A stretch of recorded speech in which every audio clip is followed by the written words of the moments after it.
Eso me recuerda a los inicios de Pau Ninja, que algunos episodios estaban grabados dentro de coches con amigos, que habíamos hablado de política, Lobo Nómada, ¿te acuerdas de él? Sí. Que también habíamos grabado dentro de su coche y ahora vuelvo a estar aquí 700 y pico episodios más tarde dentro de un coche, bueno, una furgoneta que se cae a pedazos, ¿no? Menos el motor, que es la hostia.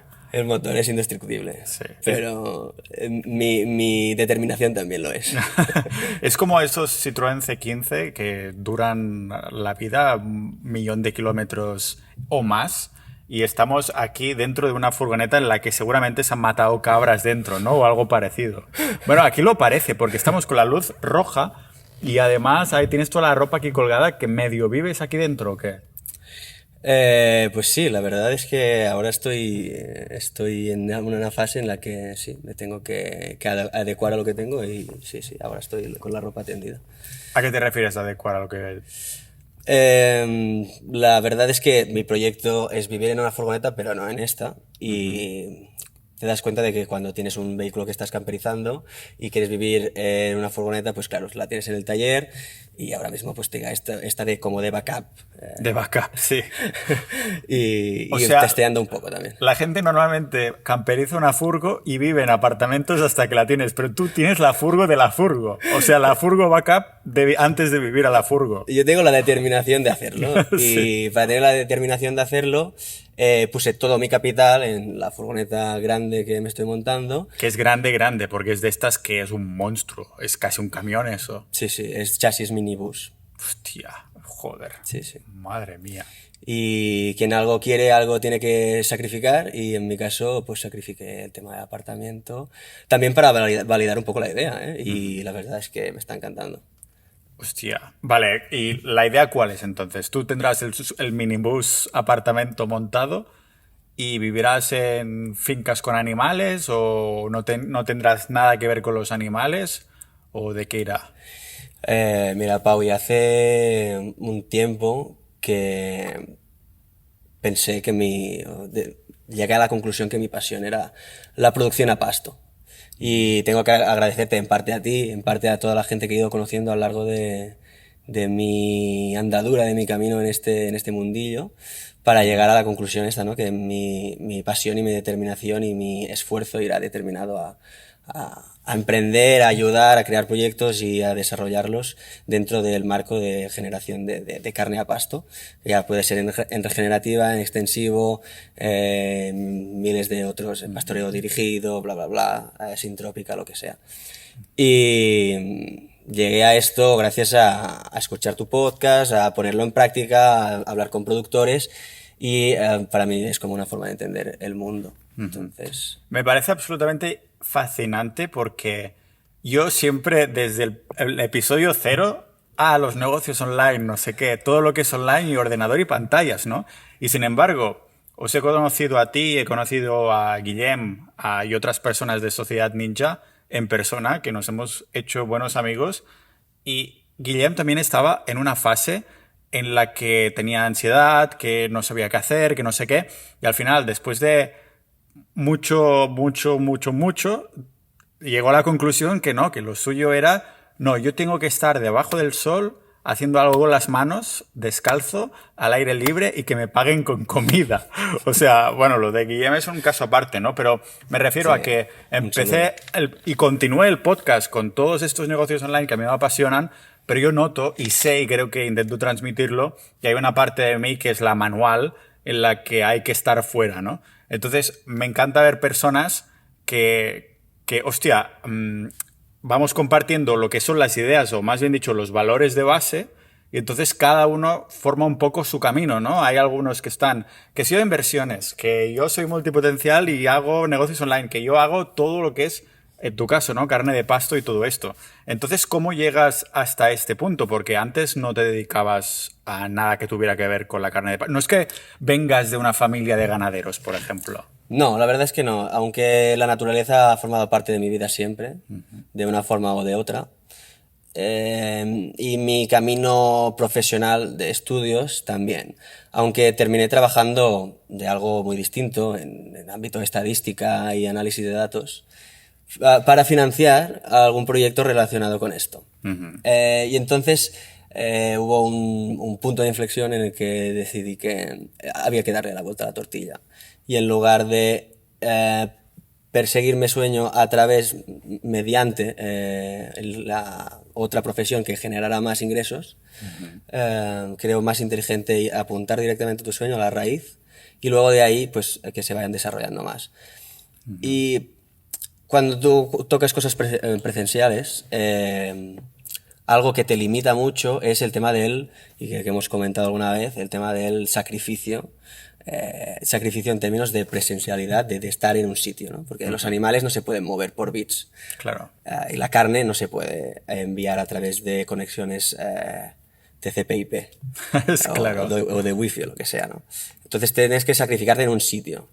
Y estuve algunos años yo sacrificado en un sitio para implementar un proyecto. Pero luego abres un poco la mente y es curioso que no te lo planteas antes, pero dices, ostras, empiezas a adentrarte en todo el mundillo de la carne de pasto y encuentras que aparte de ser un mundo relativamente pequeño, este movimiento se desarrolla en todo el mundo. En Nueva Zelanda, en Suiza, en Texas, en Argentina, en todo el mundo prácticamente puedes encontrar un proyecto del estilo producción a pasto. Y creo que es una forma muy bonita de comprender el mundo, de entenderlo y de viajar en ello, ¿no? Porque puedes ser nómada digital o puedes ser nómada de tu pasión. Claro. Y además con el hándicap de que cuando tú vas por parte, imaginemos que hablamos con la granja X de Argentina. Y entonces vas allí, ya no vas sin conocer a nadie. Vas con pues un grupillo de la granja que te ahorra o te disminuye el coste de oportunidad de desarrollar ahí toda una otra comunidad, de hablar con hablar con aquel, tener los contactos necesarios para llegar a tal fin. Y creo que es muy interesante hacerlo. Este es el reto en sí mismo, ¿no? Porque muchas personas que no vienen de un background ganadero y que aún así tienen eso de, hostia, mis abuelos con las manos, ¿no? Como Diego, que conocimos haciendo el taller de especie animal hace un par de años, ¿no? De que él venía del rollo, hostia, es que siempre me había llamado la atención el abuelo, mi pueblo y demás, y al final ahora está viviendo solo de lo que caza y lo que produce él mismo, ¿no? Incluso creando excedente y demás. Entonces, claro, es como un cambio de paradigma total porque la gente piensa que, hostia, tengo que comprar el terreno primero que todo, ¿no? Tengo que desembolsar no sé cuánto y sin embargo tú en el terreno que yo ya fui a visitar, que tenías un proyecto súper guapo, que bueno, ahora has descontinuado, si quieres podemos hablar de esto también más adelante, pero no empezaste el rollo voy a comprar un terreno, sino que hablas con esos, hablas con otros, te presentan a otros y te dicen, no, mira, aquí tenemos este terreno, bueno, si me das un porcentaje y me pagas un poquito de lo que tal, pues te lo alquilo un año entero y vemos si... La gente de pueblo es muy así, ¿no? Que la gente que venimos de ver cosas más cerradas como son las grandes ciudades, entonces pensabas que todo es muy cuadriculado de, no, comprar terreno primero, allá he desembolsado decenas de miles de euros, ahora a ver si me gusta, ¿no? Realmente, otra de las personas que me habéis presentado ha sido gracias también a ser parte de eso, Sociedad Ninja, de que me presentéis a más personas y todo. Es una persona que me ha pasado el contacto de un proyecto que está como a 40 minutos en coche de aquí. Bueno, a lo mejor con esta furgo tardamos un poco más, pero realmente me ha dicho, mira, esta gente ya tiene... Porque yo lo que buscaba era crear un terreno con varias personas por lo que dices tú, porque digo, hostia, es que yo, mis animales, algo que me has dicho tú y has hecho mucho hincapié es, olvídate, o al menos, a menos que quieras respirar esto y ya está, de tener tus propios animales. Lo mejor es buscar otras personas afines en círculos geográficos cercanos y entonces crear algo conjuntos, porque si te quieres ir un mes a República Dominicana, cosa que voy a hacer en breves, pues estas otras personas o socios o voluntarios puedan estar ahí, ¿no? Y entonces esa persona me pasó un contacto que ya estaba hablando con él, que ya tienen esto montado, es decir, ya empezaron con esta idea y ya lo tienen montado. Y me han dicho, sí, tú podrías unirte sin ningún tipo de problema, ¿no? O sea, que hay cosas más allá de, hostia, necesito mi propio ganado. A lo mejor puedes apadrinar una cabra e ir a buscar tu leche después, ¿no? Y empiezas con lo mínimo y vas viendo hasta qué punto quieres dejar, ¿no?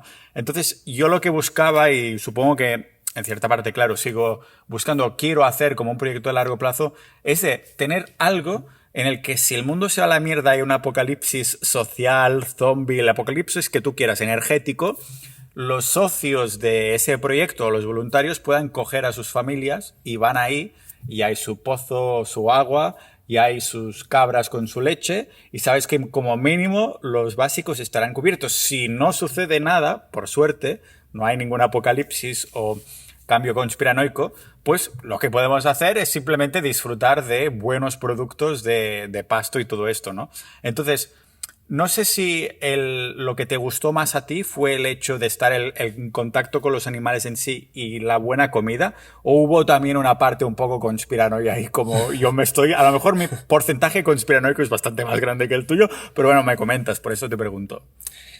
Mi objetivo, después de darme cuenta, sí, o sea, yo he perseguido mis sueños y mis metas, a veces sin plantearme por qué. Y mira, echando la vista atrás, veo que mi objetivo real, o lo que he estado buscando siempre, es la independencia, ¿no? La soberanía utópica, ¿no? Y me ha pasado por muchas vertientes: soberanía monetaria, conociendo a Bitcoin; soberanía alimentaria, pues intentar pues cazar, saber de despiece, saber de cultivar.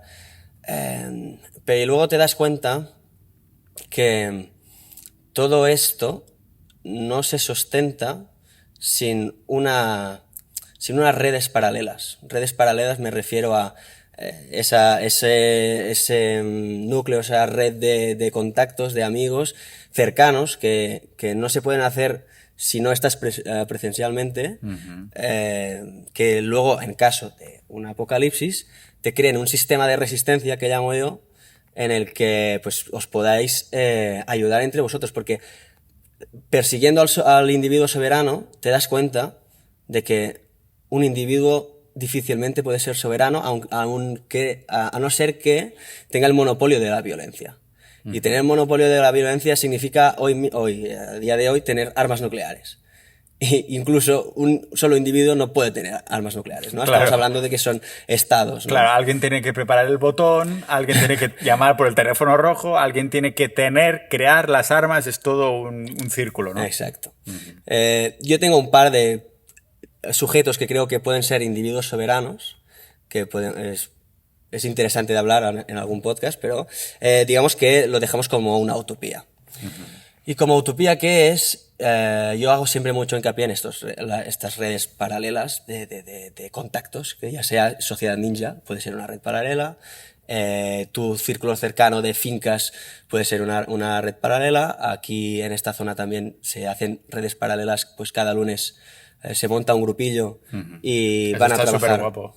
Que le llaman el Tornallaums, en el que... Coméntase de qué va. Sí, se juntan varias fincas de alrededor del municipio, de unos kilómetros a la redonda, y van cada lunes por la mañana a trabajar en una finca distinta. De tal modo que tú tienes tu finca, te encuentras que un lunes te vienen 4 o 5 personas a trabajar por ti en lo que tú quieres, y tú a cambio pues les das de comer.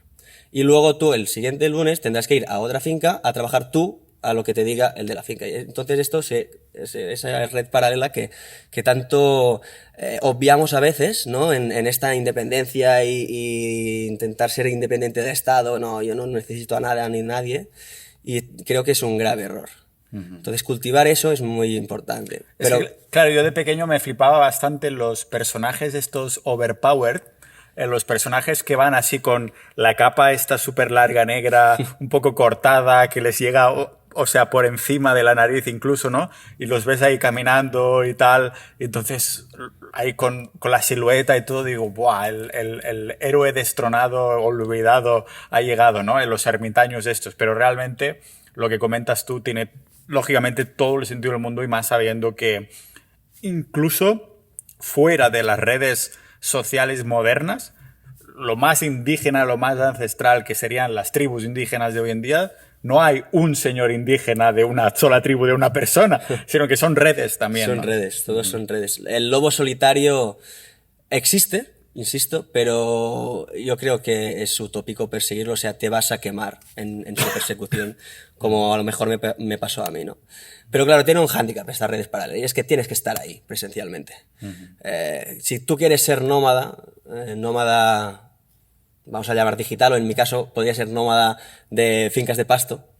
Lo bueno es que puedas ir pivotando, y Sociedad Ninja lo tiene mucho, ¿no? Porque como Sociedad Ninja está deslocalizado, quieras o no, puedes ir a sitios de Europa, de Sudamérica, de alrededor del mundo, y ahí vas a encontrar una pequeña red paralela que os une, que es Sociedad Ninja, ¿no? Pues igual, aplicando la misma lógica en estos tipos de fincas o en, yo qué sé, otros ámbitos, ¿no? Alguien más podría dar alguna idea. Sí, sí, sí, totalmente. Bueno, yo he conocido montones de personas, a veces incluso me han reconocido por la calle, me acuerdo una vez en Letonia, Pau, no sé qué, un chico catalán, no sé qué, me quedo así de, no, que estoy en Sociedad Ninja, yo qué cojones, ¿sabes? Es como Eso, sí. bastante así, no, totalmente, además que muchas veces son la semilla, es decir, solo necesitas, es eso que dicen que estás a 3 personas de dar la mano a Obama o a Trump, ¿no? Que si das la mano a la persona correcta, solo 3 personas de escalera y ya llegas ahí. Pues yo creo que es lo mismo.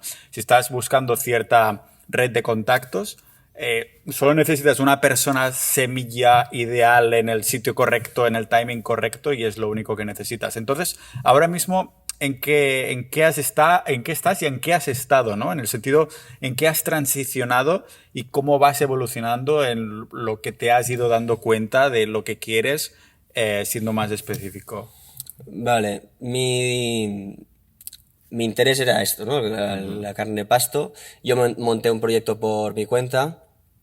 Se dieron ciertas circunstancias, una de las cuales era mi sentimiento de no querer sacrificar el hecho de quedarme ahí, respirar ese aire siempre allí, ¿no? Estar siempre localizado ahí, que es algo que también hay que hablarlo, porque es admirable, o sea, tú te vas a apalancar de proyectos de otros que han montado, y la sensación es un poco que eso, ¿no? Te apalancas de proyectos de gente que ha sacrificado ir a viajar para montar ese proyecto. Pero si lo han hecho porque han querido, pues es perfectamente legítimo. Yo noté que no querría, y además como está todo el tema en España, cada vez la preocupación era mayor. Y entonces hubo un punto de inflexión en el que, pues mira, se desmontó el proyecto y dije, ahora es la mía, ¿no? Y voy a montar el plan teniendo en cuenta esto. Y además a eso se le suma la furgoneta. Para deslocalizar aún más y crear un sistema de resistencia aún más independiente, el sistema de furgoneta me encajaba mucho. Voy a explicarme. Si yo encuentro un proyecto, el proyecto puede ser genial en papel, en la web o lo que sea, pero luego puede ser un fiasco, ¿no? Tener un sistema de resistencia como una furgoneta, que es tu casa, que es como un caparazón del caracol, me disminuye, me minimiza al mínimo el coste de oportunidad de cambiar de ubicación. Y entonces, por eso, pues la furgoneta que hablamos al inicio y todo. Entonces, lo que se está planteando ahora es conocer proyectos, ir a apalancarme de estos proyectos, estas redes paralelas, conocer más. Yo creo que aquí hay muchas y muy interesantes, pero no sé, quiero conocer si hay más. Y si es con mi caparazón, con mi furgoneta, pues aún tengo un grado más de independencia, a mi parecer, ¿eh? Porque luego habrá gente, bueno, pues el combustible y tal. Siempre hay un grado de dependencia, ya digo que es utópico, el individuo soberano, pero a mí creo que me da un plus más. Háblame más de este individuo soberano, de cómo te lo imaginas tú, porque entonces hemos dicho que es bastante utópico, aunque existe, ese individuo que está alejado de todo, o mentalmente, o físicamente, o ambos, ¿no? Entonces, ¿cómo te imaginas tu versión soberana? Es decir, con la furgoneta ya hecha, ¿qué haces? O sea, ¿qué proyectos te imaginas, al menos idealmente, sobre el papel que tienes? Yo no, te voy a explicar quién es el individuo soberano auténtico. Y vamos a poner que es un hipotético personaje. No existe bueno, existe, pero es un tipo de persona y que, bueno, tuve la epifanía hablando y visitando muchos pastores y haciendo la transhumancia con unos de aquí en Cataluña que hacían la transhumancia auténtica. Cuéntame también qué es la transhumancia para quien no lo sepa. La transhumancia es el arte de trasladar el ganado de un punto A un punto B buscando mejor pasto. Es decir, de los valles a las montañas en verano y de las montañas al valle en invierno. Pues estos hacían transhumancia con cabras de leche, murcianas, guapísimas, negras, y hacían la transhumancia auténtica, es decir, pasaban de la playa hasta Francia, hasta el Pirineo, hasta Cerdaña. Hacían la auténtica, que mucha gente dice, no, hacemos la transhumancia y hacen 1 o 2 días de camino, que está muy bien, pero la transhumancia auténtica, había caminos, había auténticas autopistas aquí en Cataluña en su momento.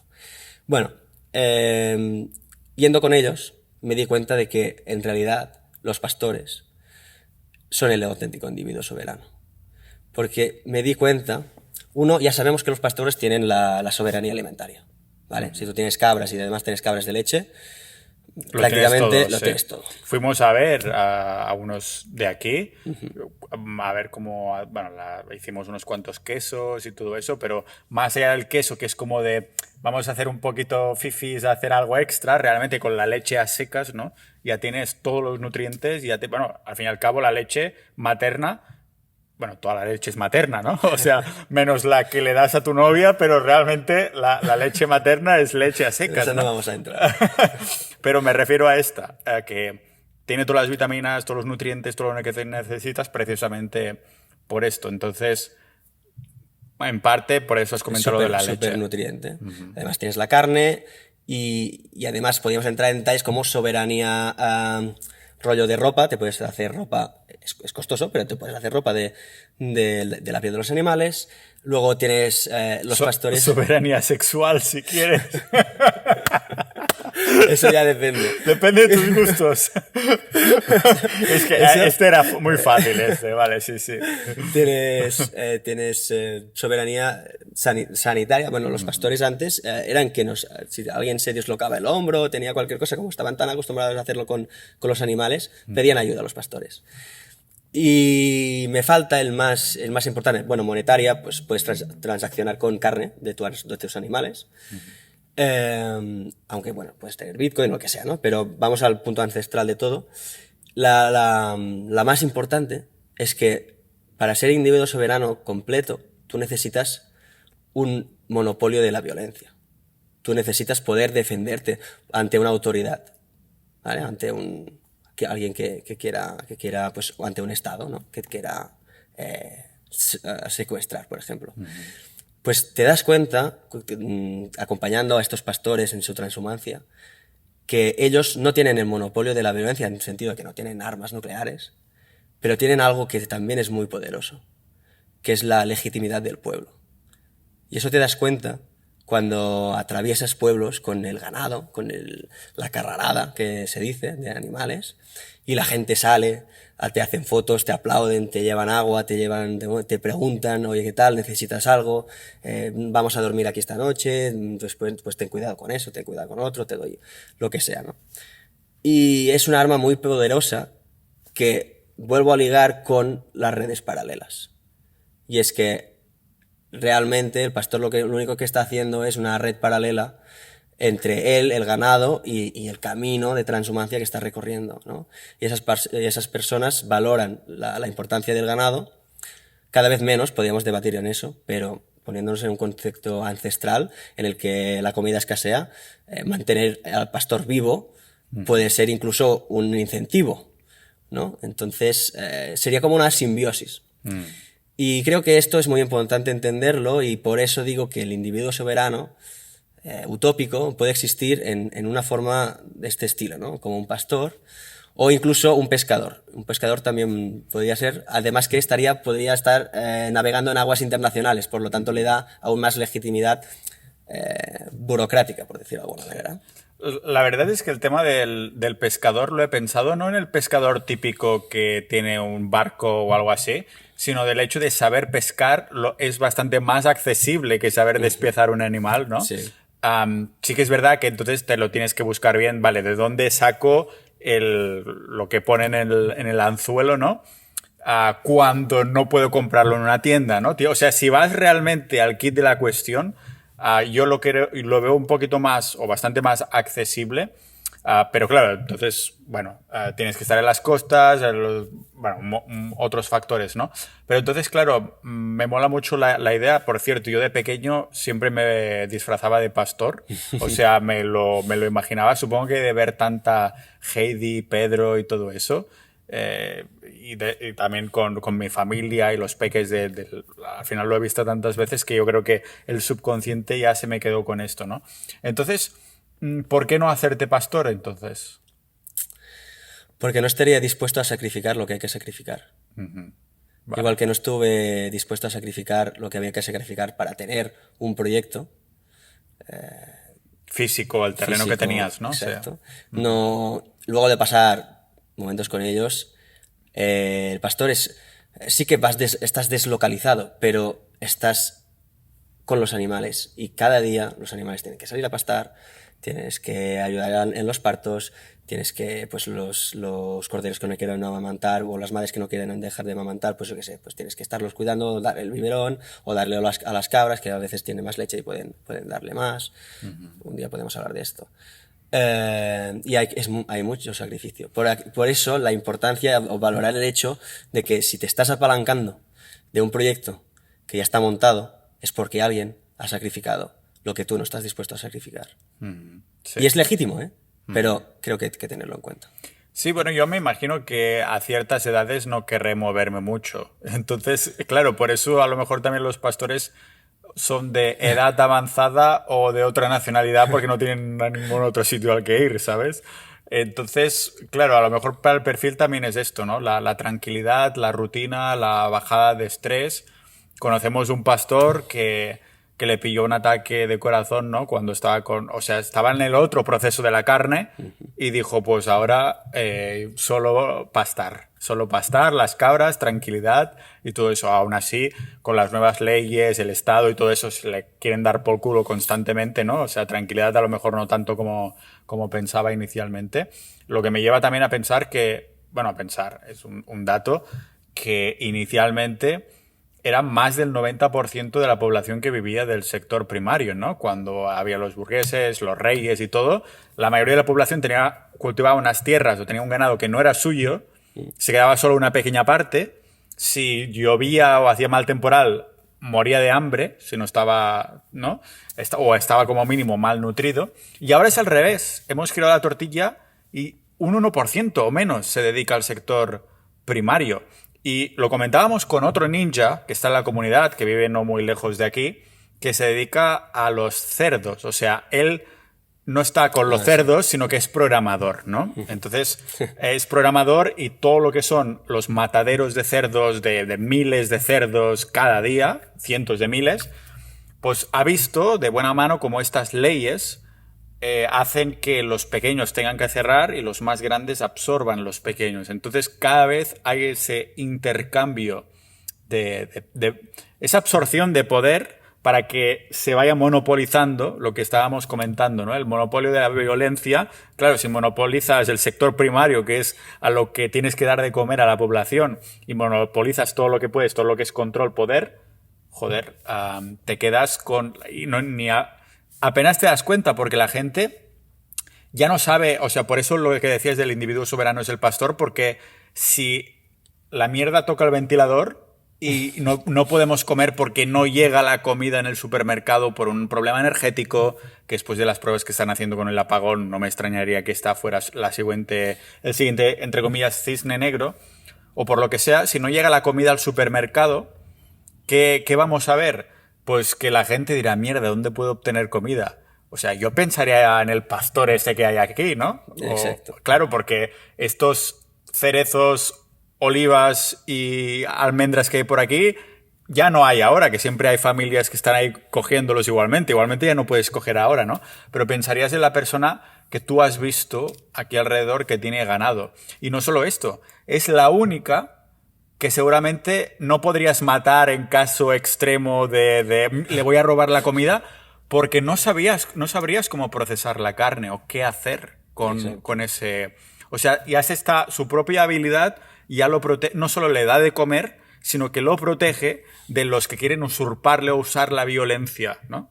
Así es como lo estoy viendo yo. Así es como lo vendería yo si fuera pastor en un contexto Claro. apocalíptico. No me matéis porque yo sé cómo hacer más comida, ¿no? Claro. Pero un matiz solo. Tú y yo pensaríamos en el pastor, Claro. pero la gente pensaría en los supermercados. Y eso nos da, creo, una ventaja excepcional en cuanto a soberanía alimentaria. Solo matizar eso. Sí. Bueno, yo he comprado, ya lo he mencionado aquí, como de repelús, porque el proyecto aún no es que esté parado, sino que va súper mega ultra lento, pero habrá un momento en que empezará a acelerar, pero compré una máquina de varios miles de euros, que ya sabes cuál es, y quiero que parte del uso de esta máquina sea tener también, porque puedes mantener la comida 25 años sin que expire. Entonces, tener como el mini sustento ahí ultra nutritivo y aparte, claro, tener una red resiliente de personas en las que todo esto ya ha quedado... Comprar unos walkie-talkies de super mega ultra distancia y decirte, ha pasado, nos vemos ahí. En el punto de encuentro. Sí, nos vemos donde habíamos quedado hace 10 años. Es el momento. Al alba, mira al este. Estaré ahí haciendo señas, ¿no? Claro, a lo mejor he visto muchas pelis o muchos videojuegos, pero yo creo que tampoco está tan lejos después de haber visto una pandemia, después de cambio de sistema monetario, después de un apagón, después de todo esto, ¿no? Entonces, bueno, como lo ves tú, es red resiliente, vendría a ser el... Sistemas de resistencia, en los cuales se tienen que sostener en redes paralelas, redes de gente que afina tú, ¿no? En Sociedad Ninja, en tema Bitcoiner también hay mucho, porque también son bastante preppers. Y luego tú escoges tu forma. Yo he escogido la forma de vehículo soberano, ¿no? Pero puedes escoger mil y otras formas que existen, ¿no? Hacer una finca y tener un búnker con un super rebost, con un super Sí, esto para almacenar comida. ¿No sale en catalán o en inglés? Pantry. Pantry. Sí, sí, como... En castellano no. En castellano no, en catalán y en inglés sí, pero joder, tío. Sí. Eso, o yo qué sé, o tener un barco, ¿no? Eso, si o yo no ganado. me mareara tanto, un barco sería lo suyo también. Es muy interesante el hecho de la normativa cómo cambia en aguas internacionales y lo que al pastor le da, o sea, el poder de la legitimidad del pueblo, que le da al pastor la soberanía, digamos, de la violencia, el pescador lo tendría yéndose, refugiándose, digamos que como no tiene esta comunidad, ¿no? Refugiándose en aguas internacionales. Digamos que ahí sobre papel, claro que sobre papel, no sería tocable por una corporación. Pero bueno, el papel lo aguanta todo, se dice. Lo de las aguas internacionales también es muy interesante, ¿no? Porque aquí ya estaríamos, eso ya para otro día, pero estaríamos entrando en ley natural y estas cosas, ¿no? Correcto. Si quieres dar una pincelada para poner la miel en los labios. No me considero un experto en eso, pero digamos que el Estado, la corporación Estado, en este caso España, ahora hablaré de memoria, pero hay, digamos que tiene jurisdicción en unos kilómetros después de la costa, es decir, en su jurisdicción entra unos kilómetros dentro del mar colindante a la costa del continente, pero luego de estos kilómetros la corporación de Estado, España, Francia, Italia, no tiene legitimidad en este territorio y pasa a tenerla el capitán.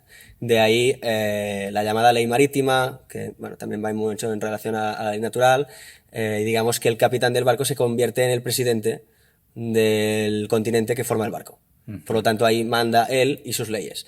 Y hay proyectos y películas ¿cómo se llama? El de la Rosa. Bueno, que hubo un chalao que se montó una estructura en aguas internacionales y lo proclamó como Estado propio, ¿no? Es la Isla de la Rosa. Hostia. ¿Eso existe aún o no? Eso es una película basada en hechos reales, que la película está un poco distorsionada de la realidad, diciendo que ahí pues hacían raves y drogas y tal. La realidad creo que no era tanto así.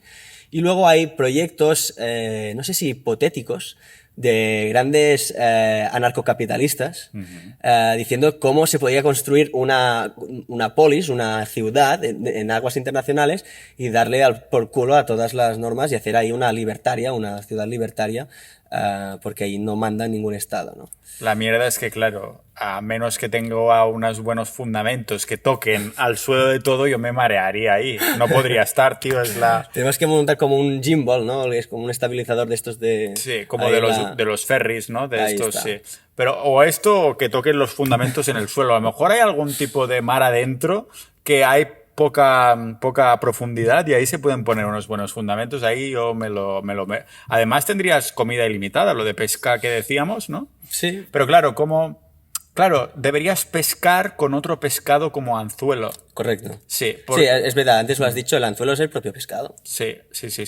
Claro, pero es como el huevo y la gallina, tienes que empezar con un pescado. ¿Cómo pillas el primer pescado? No, eso, te cortas el dedo, entonces lo pones como anzuelo y ya está. Vale, entonces vienen los tiburones ahí y ya tienes el pescado que necesitabas. Ya está.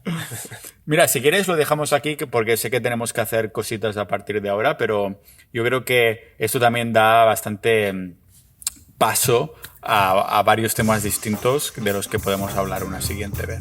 Sí. Sí, lo veo bien. Le damos. Perfecto, pues nos vemos la próxima. Un placer, Pau.